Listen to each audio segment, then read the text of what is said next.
PTI बंद गली में चली गई है, अब ये कुछ नहीं कर सकते। वज़ीर आला खैबर पख्तूनख्वा मुज़ाकरात कर रहे हैं, उनके मौक़िफ़ में कुछ बेहतरी आई है। प्रोग्राम बोल आदिल अब्बासी के साथ में वफाकी वज़ीर अता तारड़ का कहना था कि फैज़ हमीद मुल्क के ख़िलाफ़ बगावत में शरीक रहे।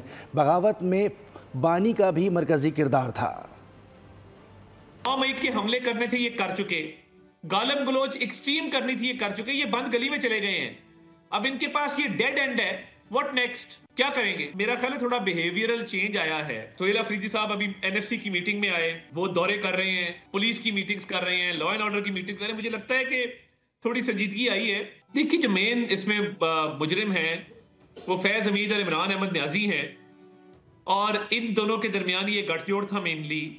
बाकी अब सर्कमस्टांशियल एविडेंस क्या होता है, बट मैं ये जरूर कह सकता हूं कि मरकजी इसमें जो मुजरिमान हैं और जो मरकजी जिनका रोल है और जिन पे फोकस है वो फैज हमीद और इमरान अहमद न्याजी है। सब्सक्राइब करें और बेल दबाएं ताकि कोई खबर रह न जाए।